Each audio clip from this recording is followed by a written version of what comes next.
All right, here we are, everyone. Joe, Mike, and Joe build assets online. You're outnumbered today, Mike. Two Joes. What are you going to do?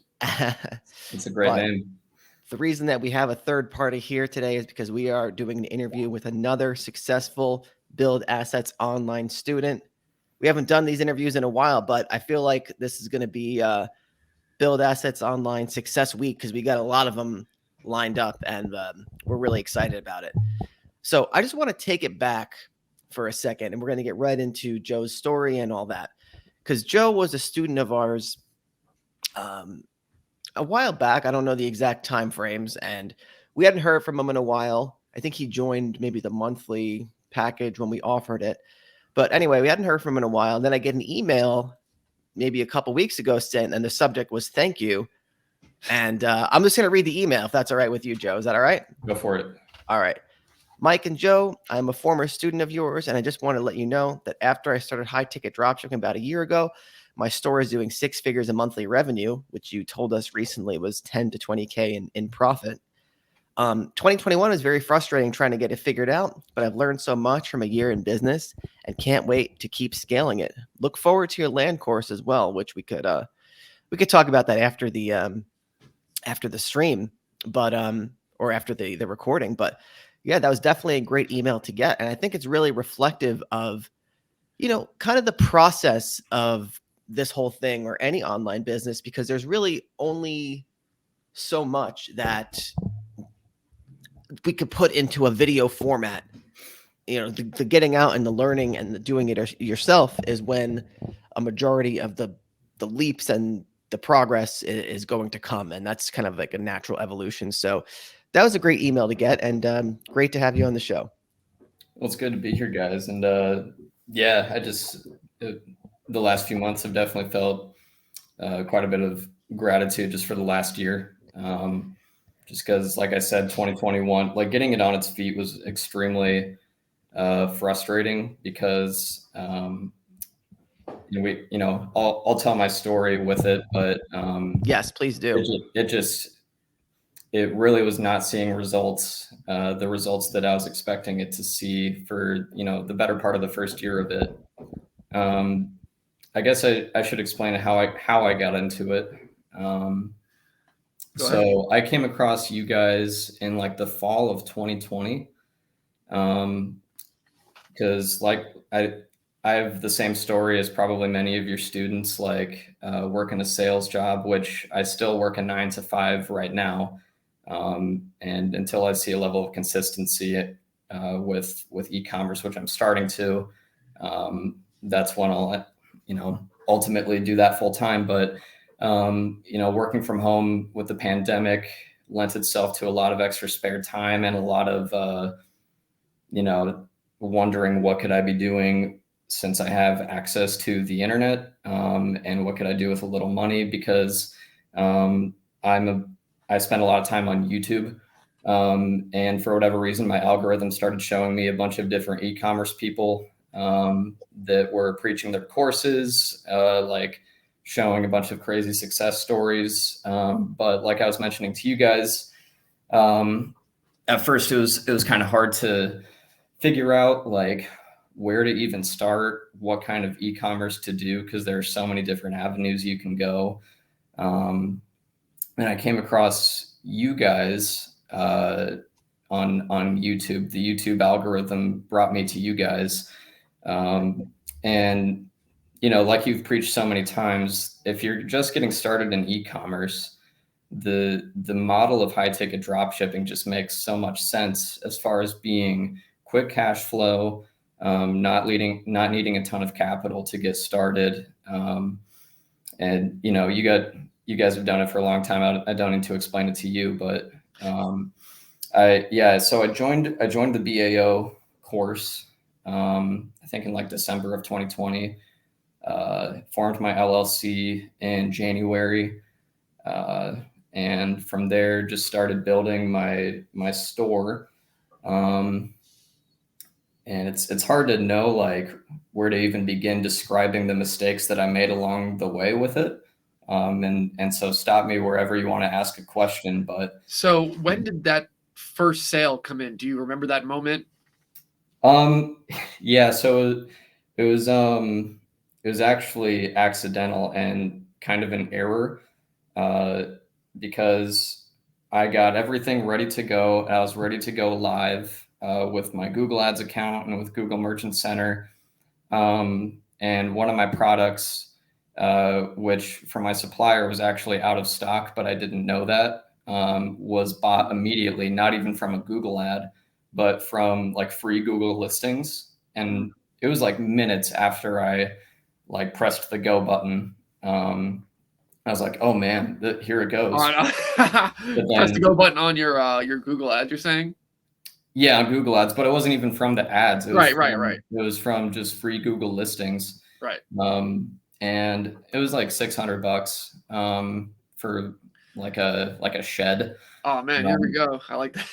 yeah, but it was from a supplier who is notorious for back order problems with really bad margins anyway. And so ultimately, I had to reach out to the customer and tell them that I was going to have to refund them.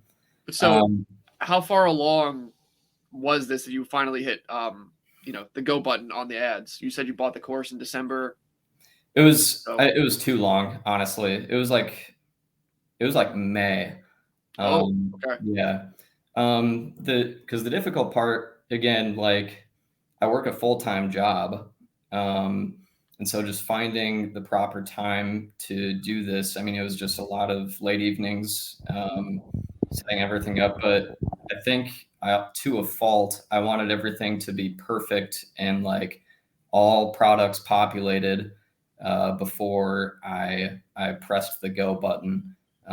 When, in hindsight, I really wish that I would have just uploaded 20 of them, press the go button and see what happens, just so I could, start pivoting from there.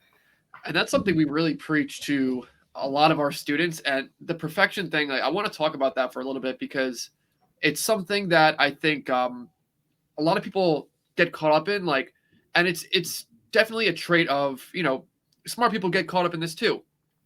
They have had success like in school and stuff, studying and doing all these things to go the extra mile and try and make things perfect. But when you don't know how something actually works, the longer it takes you to actually get into that process and see what works in the real world, it's just going to create a detriment. Mike, I So, would actually say that I've noticed a trend that I think our smartest students, they're the ones that get caught up in this the most.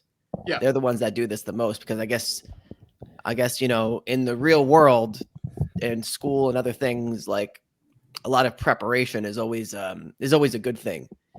But when you have your own business and they're really it's all uncharted territory. So there's really not there's no you can't do preparation for everything, and like seeing how it works inside is really the only way. yeah. So, Joe, I mean, do you feel like how long do you think it would have taken you to get things set up? Say if you weren't doing that, or like the general timeline, say for someone to It, go from knowing zero to knowing knowing what I know now, it would take me a week and a half. yeah, Um, if that. Just it's so much like everything at first seems so daunting because being brand new to it, there's so many steps in the process that need to take place, and then people actually need to buy your stuff yeah. after all of those steps take place, and that's the most important one. But knowing what I know now, it would take a couple of weeks to erect a new store, most likely. Because I'll try to touch on all of the really big major mistakes that I made, just getting this thing to where it's at now. The first mistake that I made was choosing too broad of a niche. Right. So Sorry, I'm 90 laughing at this thing, the joke, the banner. Sorry, keep going. I didn't even notice. So yeah, I won't disclose my specific niche that I have now, but I'll talk about my initial niche was like broad outdoor, probably what you hear all the time. It was like greenhouses, expensive fire pits, sheds, raised garden beds. A lot of them you guys had actually talked about on your YouTube channel. And so the thought process was, I'll just cast this large net and see what works. But the problem that I ran into was that I didn't come across as an authority for any of those specific niches. But after a few months, or after a couple months, I did begin to notice that one of the sub niches, if you will, within the broad outdoor niche was selling more than the others. And so I ended up pivoting to only that, changed the domain name, changed everything about my store to only be that.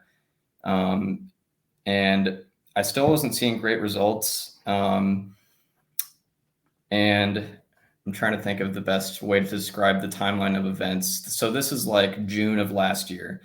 I made So that's only a month after that first sale then. Yeah. So it's relatively quick to, make that decision and pivot. Yeah. Because I just, I didn't have like a huge budget for this. So it's like, this has to start working soon. Otherwise we're going to have to think of a plan B here. But I made the fatal error of hiring Logical Position to run my ads for a few months. Oh my God. All the perfect points of what a typical student does, like mistakes. Yeah. So keep going. This is getting real now. If you could keep going. Yeah. So I thought, because like I mentioned to you guys, shout out Gia. I've stayed friends with Gia, and I was friends with her really early on, and she's doing like 6 figures right off the bat. And so I'm seeing that, and I'm doing like, I'm lucky to get a sale like every 2 weeks. And I'm like, what the hell is that?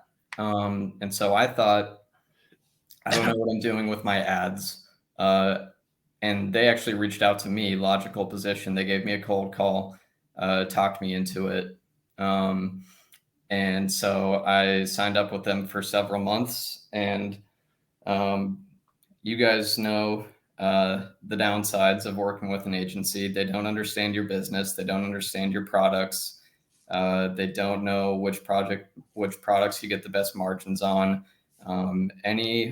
Any change you want to make to your ads takes like a couple of days, because you have to request that they do this. And then everything about it is a mistake. And nobody should hire an ads agency unless they're like, a Samsung or something like that. Even then. Yeah. So that was one of the mistakes. But the bigger, or equally as big of a mistake that I was making was my website design was just really shitty. Am I allowed to swear on here? Is that cool? Yeah. All right, sweet. And so, like I said, I stayed friends with Gia, and we would, we still stay in touch to this day. And it came to a point this is July now. I'm working with Logical Position. I've pivoted to my niche, which I still have today, but I'm still not getting sales, and I can't figure it out. So I told Gia, I need you to spend like a half hour on my site, and I need you to just shit on everything that's wrong with it. Like be absolutely merciless about everything that's wrong with my site. And that right there was the most valuable turning point for the business, because she came back a half hour later and she's like, your layout is shitty. It's confusing. If you land on a product page, you're for the niche that I do, the products are kind of complex, and they require like different electrical specs. And for a lot of the people shopping, my demographic is quite a bit older. So no disrespect to them, but they're like, the using a computer is just not second nature to them as it is to younger people. So the product pages were confusing. My branding it didn't look good, ugly colors, no real distinct like brand to it. And she just gave me this whole laundry list of everything that was wrong with it. But the biggest one was simplifying my product pages, making clear bullet points at the very top of the page of what the customer needs to know. And from there, over the course of 2 days, I did 20,000 in revenue. Wow. That's crazy. And that's, that's one of those things where I feel like, how can someone convey that to you? Like as people that are teaching the course, we try and convey that kind of stuff to people in broad terms, but it's difficult to convey that specific message based on your specific demographic and your specific product lines. So, if you're doing this, and I always say, like, as part of one of our items on our checklist of what you should do, you should always be looking at your website. You should have friends and family be looking at your website on multiple different devices and asking them, because when you're editing your website yourself on desktop, the product, everything. How it looks to you is totally different than how it might look to another person. To a newcomer. Yeah. Yeah. So you should offer a boomer test. Yeah. No, but okay. So number one, shout out Gia. But number two, do you feel like that change was 100% the cause of that 20,000? Like, spike? Oh yeah. I mean, it was Anything else too much. happen? It was too much of a coincidence for it to have not been. Because I mean, this was like late July that I spent 3 days just reinventing my entire website basically again. Yeah. New brand colors, colors that were more like I wouldn't necessarily have chosen them, but they look like a very reputable brand color. Right. Like I was making the mistake of choosing things that I thought looked nice, but you should choose, like, the branding is I think way more important than people realize sometimes, at least in my opinion. Like just setting everything up to look professional and like a reputable brand, and using like distinct colors like that, it really does go a long way. Because the following month I did 60,000 in revenue. So how many products did you have on the website at this point? Because you said that you pivoted to one particular product type. So I don't know if you're saying like it was like legit one product type, or if it was just like a more specific subset of a niche, which may contain 3, 4, 5 more specific subset of a niche. Okay. Yeah.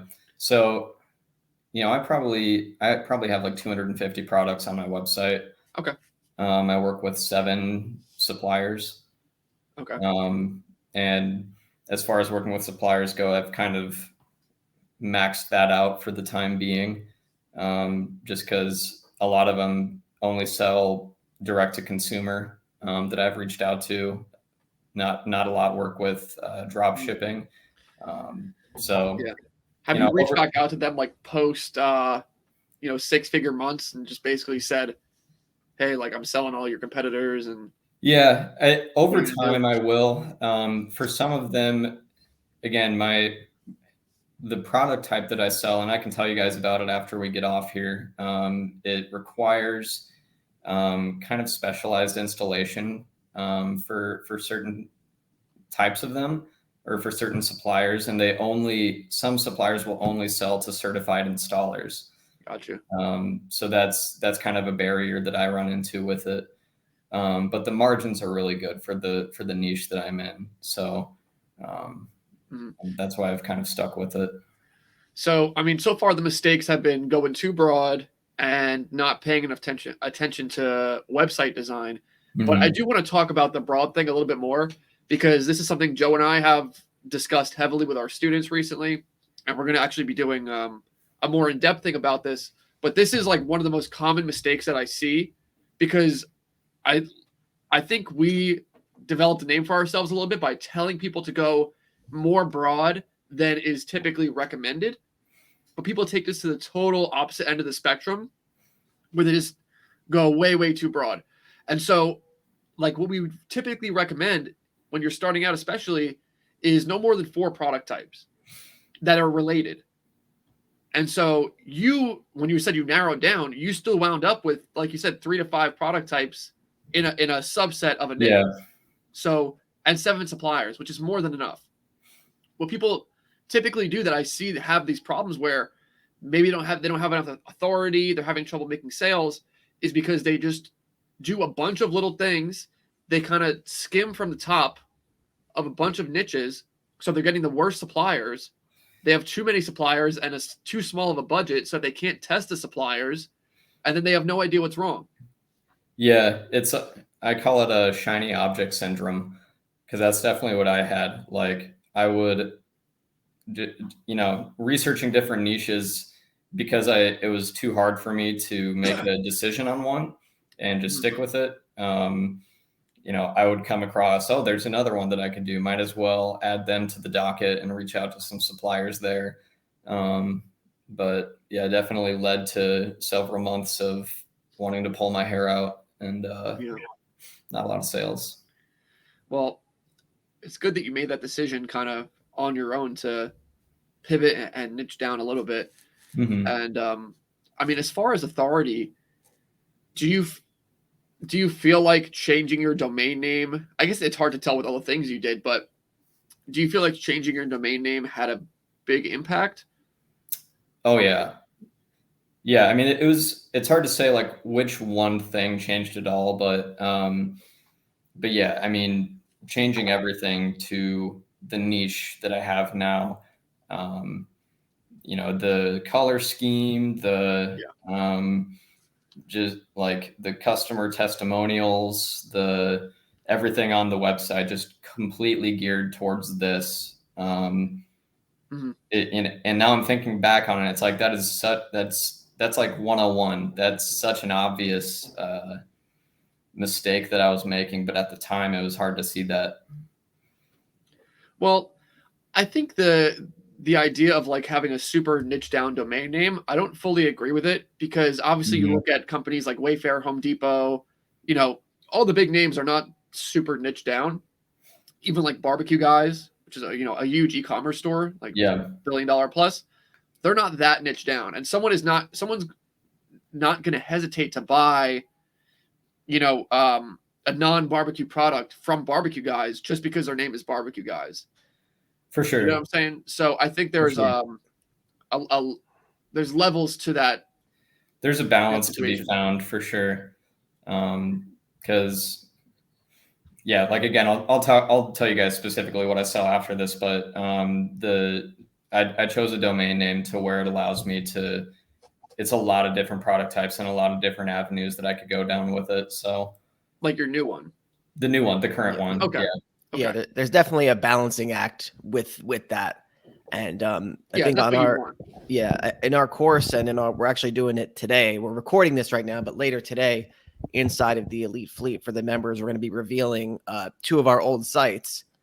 And one of the big things we're going to be discussing is the domain, the product types, and the theory behind all that, to actually give people like an example of what to go off of, because there is a balancing act in a broad versus a niche down domain. And I don't know if you saw the stream we did, but we did a stream where we compared bbqguys.com versus bidetking.com. I did. And I did see that stream. Yeah, those are 2 really, really good examples of what we're talking about, because BBQ Guys, they sell outdoor kitchen stuff, outdoor refrigeration, outdoor vent hoods. I mean, obviously barbecue stuff. They sell fire pits, umbrellas, patio furniture. Whereas Bidet King, what do they sell? Just bidets. Yeah. So at this point, okay, you've made all the changes. You did 60,000 in revenue. Do more mistakes keep happening? Yeah, kind Where of. do we go? So at this point, I'm still working with Logical Position. There's Logical Position that gave you the 60,000 in sales, the 20,000 revenue bump. Yeah, well, they didn't have anything to do with it, frankly. But yeah, I worked with them for like another month and a half, and then I cut it off with them just because I couldn't justify continuing to spend that amount of money on them. And I will say the one positive thing that I got from Logical Position was, I guess, learning my own Google Ads a little more in depth, and figuring out just how to make campaigns effectively. But again, the problem with using them is that they don't have a vested interest in my business the way that I do. And again, there's delays in asking them to change things. And ultimately they can't they'll never be able to understand my own business the way that I do. So yeah, it was frustrating because I did like 60,000 in August, and then it was like 20 for the month of September. And that's when I left Logical Position, and I was right back to being like, man, is this going to work out? And it wasn't until like in October was even worse. For my product niche, it's outdoor, so it's seasonal. And what helped a lot was I switched all of my ads to the southern states come like November. So only the southern states were seeing my ads, and I also increased my ad budget a little bit, and I significantly increased the amount I was bidding on my ads, and that was the biggest change that led me to where I'm at today. Like that was the kind of the biggest revelation for me, to see what was actually missing. Like I wasn't bidding enough. And once I started bidding enough, that's when my conversion rate, tripled on my site. So Can you go into that a little bit more? yeah. And correct me if I'm wrong. So you were not in the elite fleet at this point. You just had the courses and stuff. Yeah, I was a lone wolf. Okay. But Like, how are you figuring these things out? And well,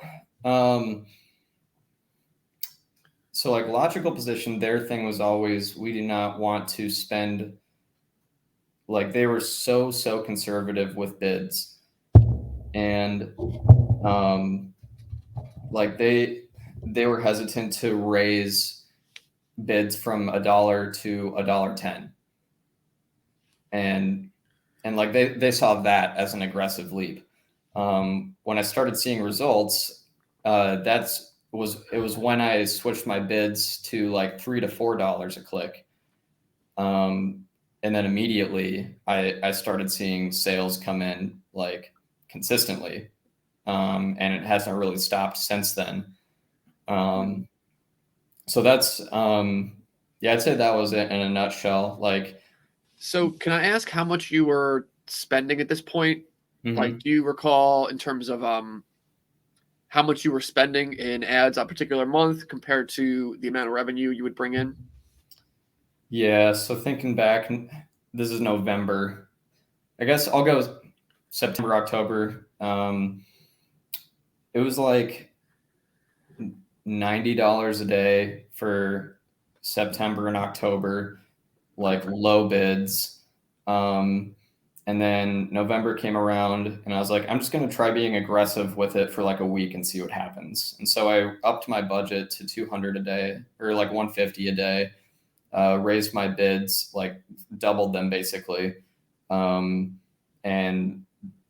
like literally my conversion rate doubled or tripled. And so at that, yeah, so like for November and December, I was spending probably like 160 a day. In November, I did like 60,000. December, I did 60,000, but then January was up to 70. And then February up until now, it's been right around 100,000 every month. And At the same budget? I'm spending about, I'm definitely spending a lot more on ads now, probably closer to 350 a day. Okay. I guess so. That's about 10,000 a month. And so, Yeah. you know, in our course and when we talk to students, we typically like to advise at least like a 10x return on ad spend. So if you're going to spend 10,000 a month, if you're bringing in 100,000 in profit, or sorry, 100,000 in revenue, then that's like kind of the minimum spot you want to be at to, gauge you're in a good place. You said you have good margins, so maybe Yeah, you're if I didn't have the better. margins I had, I would really be not spending what I spend on ads. Yeah. Yeah, but it's still not perfect. Like the operation is still not perfect with ads, because the most puzzling thing to me to this day, and I'll vent to Gia about this like once a month. Like I'll have 2 weeks where I'm getting, 2 to 3 sales a day. And my margin is like 30 to 40%. But I offer discounts, so it's a little less than that. But then I'll have like a whole week where it's like I'll go 5 days without an add to cart. And I'm like, what's going on, guys? What changed? And that's what I still can't totally figure out with the monster that is Google. Because I use the Lucky Orange app, if you guys are familiar with it.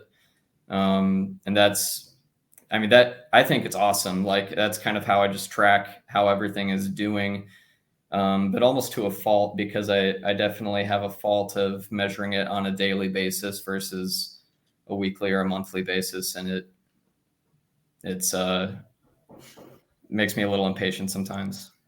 Yeah. So what were you going to say? I was just going to comment on Lucky Orange. It's not that important. You probably have something more valuable to say.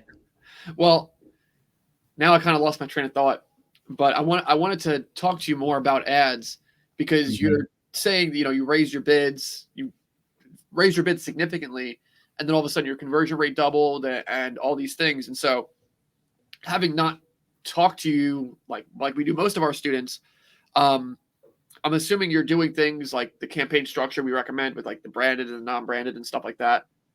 Yeah, it's still segmented that way. I will say for my particular niche, the non-branded is what gets by far the most conversions, and very rarely are there conversions from the branded campaigns. But again, it's just because of the particular niche that I'm in. I think if I were to be in, I'm just trying to think of another arbitrary niche. If I was in something else, it might be different. But my ads are still structured the way that you guys recommend. Well, I would like to take a look at them, because I have some questions, but there could be reasons why a branded campaign doesn't work as well. There are instances where a generic campaign just does better, and I think that's a great thing, because it's just a bigger keyword pool to go after. But yeah, could be reasons for that. I think most of the time, it's just because my demographic they don't know how to shop for this stuff, and so they're just Googling it, I guess. Like they're not familiar with the brands, and so they'll just kind of click on the ads that show up at the top of the page.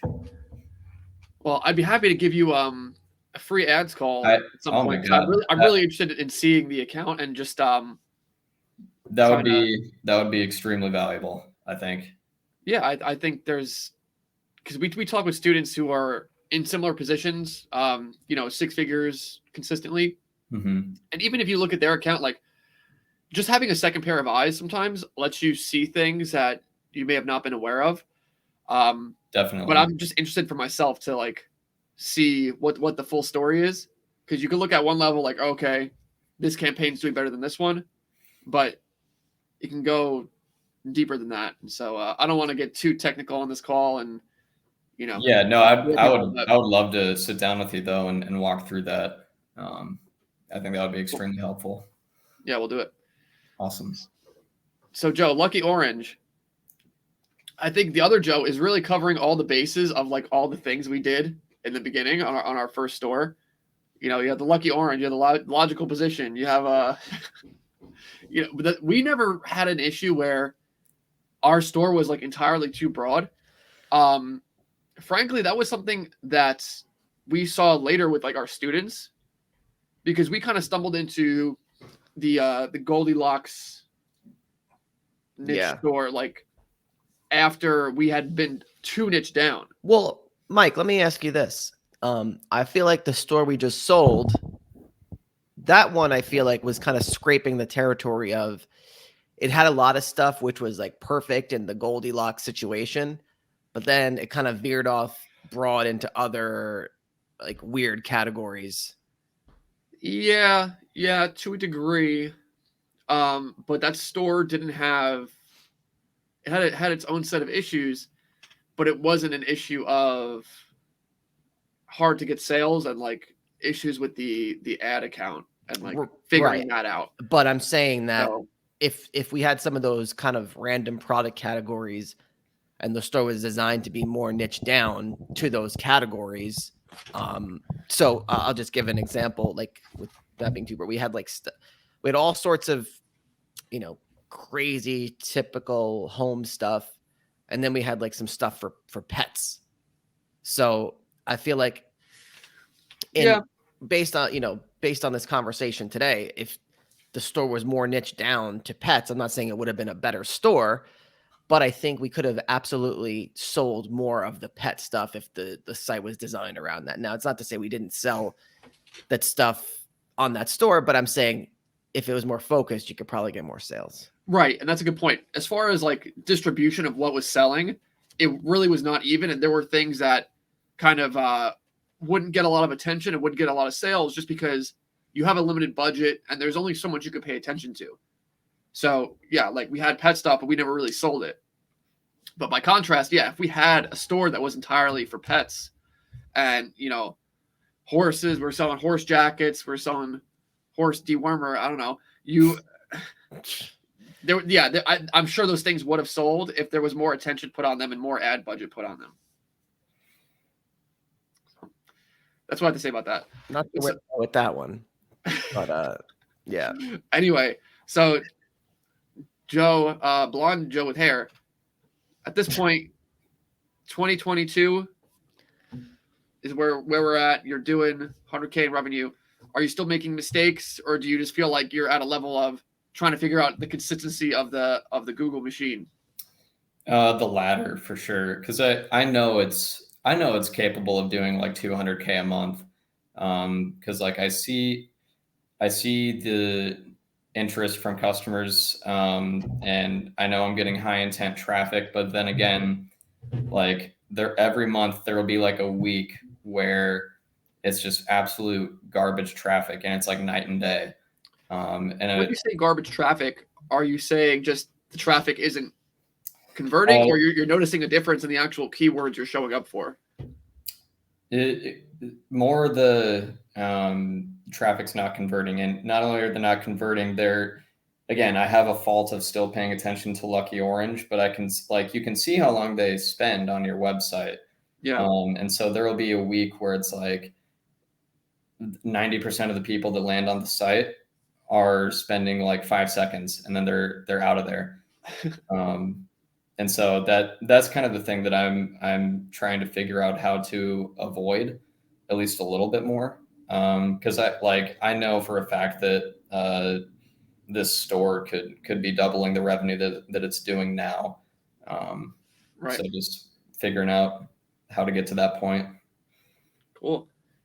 So at this point, how proficient do you feel with dropshipping or with Google Ads? Well, I mean, I'm obviously a totally different person with it than I was a year ago. And I feel like if I were to do it again, it would go way quicker and way better the second time. Mm-hmm.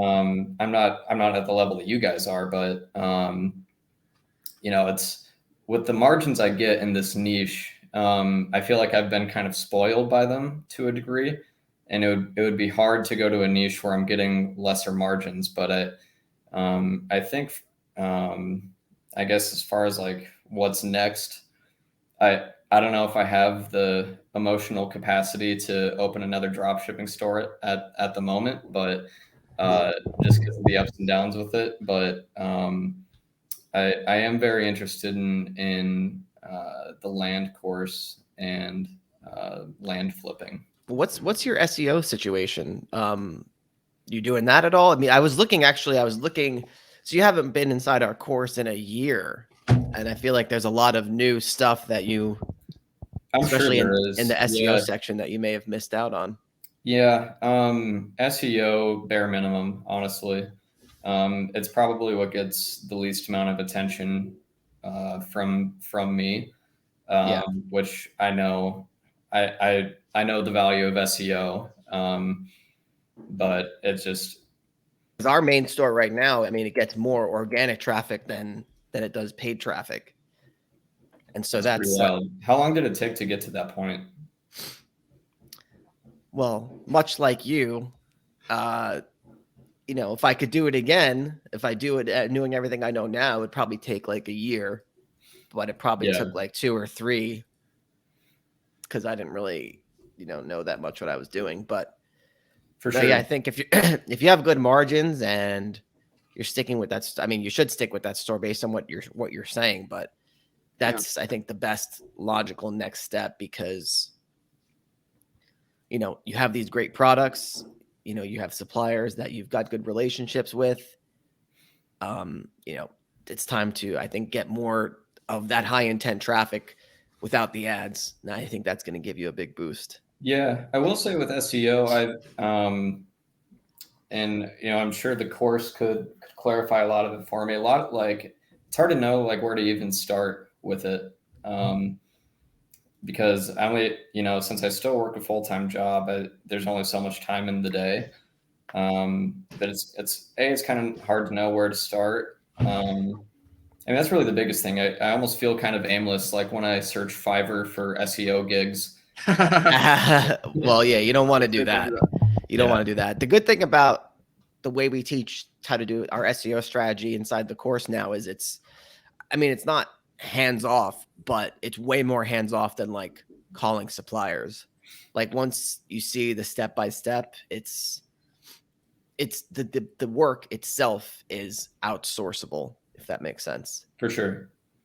So yeah, that's Yeah, but I think you should give yourself some credit because you said you made your first sale in May of 2021, right? So it's been less than a year.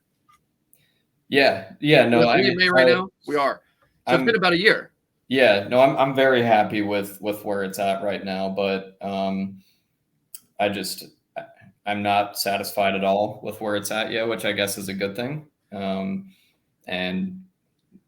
again, I guess the goal maybe for this year is to have at least 1 month where it either gets close or touches 200K in revenue, because I know it's more than capable of doing that. I just need to figure out how to not have weeks where it goes 5 days without a single sale.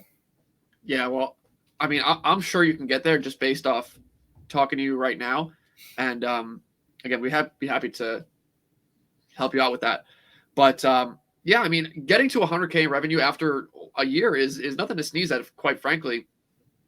And so I think you should be, proud of where you're at. And I think it's just a big testament to, number one, high ticket dropshipping. You're going to make mistakes, but even through those mistakes, you still can stumble through them and create profit and create, again, a nice asset for yourself. And number two, you can get to a point where you're making a decent amount of money and you're like, wow, I still haven't even figured this all out.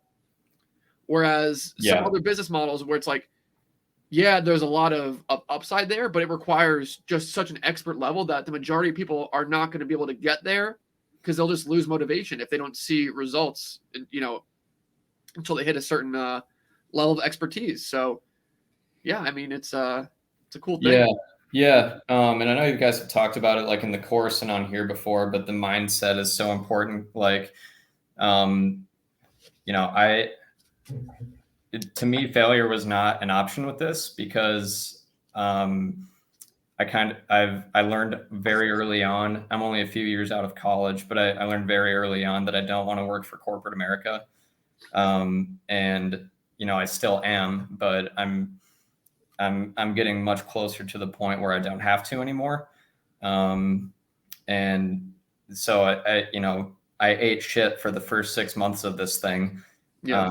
But staying friends with Gia was huge, and kind of relying on her advice, and just looking for ways to improve the website and improve the business.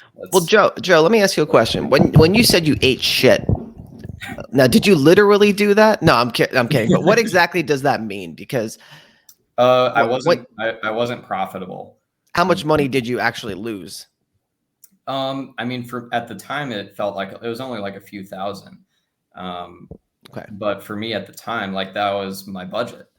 And so it's like I wasn't even making it back, or I was barely breaking even.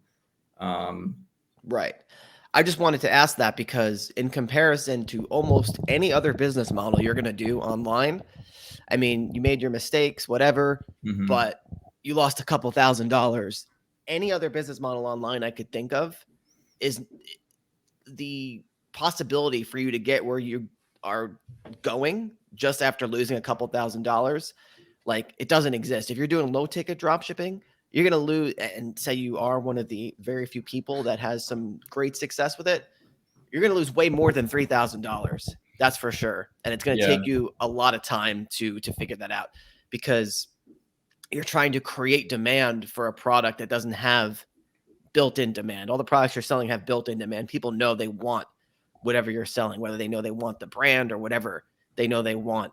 They've researched that, they figured it out, they need it, they want it, they got to have it. And then, I mean, and content, building niche sites. How much are you going to spend in content before you start getting a return on that content spend? You're going to spend a few thousand, and How much did we spend? Quite a bit. I mean, it could take a year to start seeing even some returns for content investments if you're doing affiliate marketing or ads or whatever.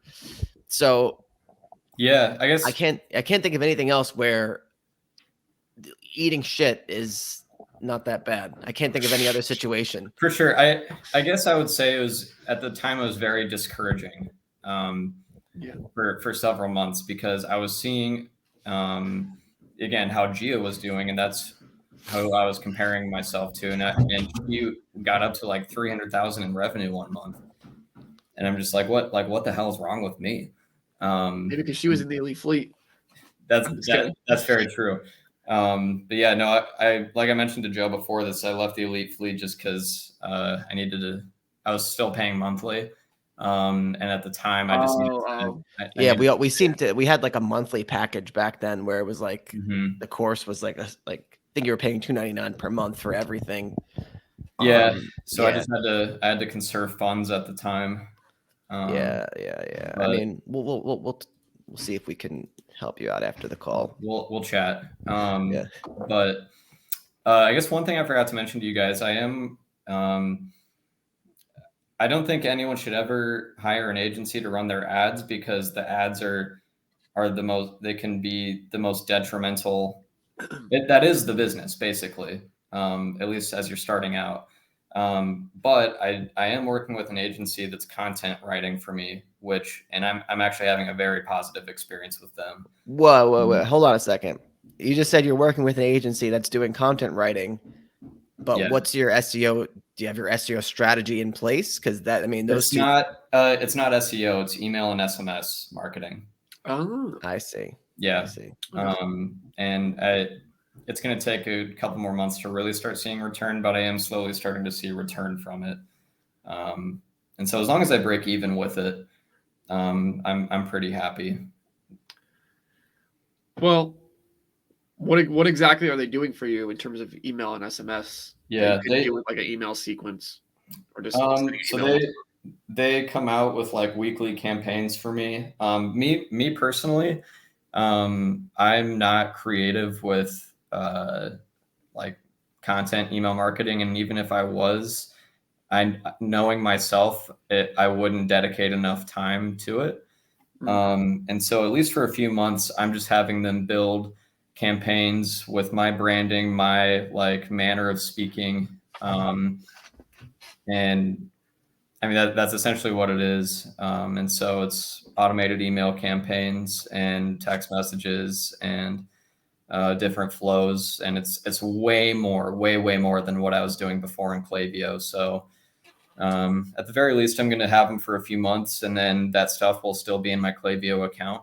And I guess I'll just keep it at that point. But how big is your email list? Probably only like 500. Okay. Because again, I like for the last year or so, I wasn't giving any attention to it really at all. And the only time, like I tried privy pop-ups, and then I would like delete them because I felt like they were just pissing people off. And then eventually these guys convinced me that I should just have one on there because every e-commerce site does. And at the very least, I get someone's email. Because up until this point, I've really only been getting emails from abandoned carts or, someone that actually purchases. So, yeah. Well, we'll see how it works out. I mean, in my opinion, your email list is kind of small to be doing something like that, but at least it'll stay there for, the immediate future. Once you start to get to like 5,000, 10,000, then that's, I think, when you could see significant results through like an email campaign. Yeah. But I mean, during like earlier periods of our website development, we would always do email campaigns. We had like smaller lists, and then we'd be like, why do we do, what's the point of this? It's like, we're sending it out to basically no one. But it works on like Black Friday and like stuff like that. But yeah. Because like if I get one sale from it a month, I break even for the like depending on the product. Yeah. But so I'm just giving it a try and seeing how it goes. But at the very least, I'm actually putting content out and coming across as a reputable brand. Yeah, at least it'll stay there.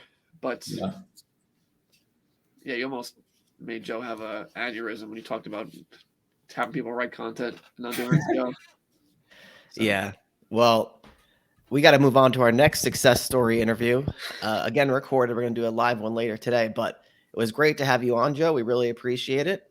Appreciate it, guys. Thanks for emailing. I just realized I didn't answer one of your emails. We're like pretty bad with the email. We're like not taking our own advice and outsourcing it. So it's it's easy to miss emails.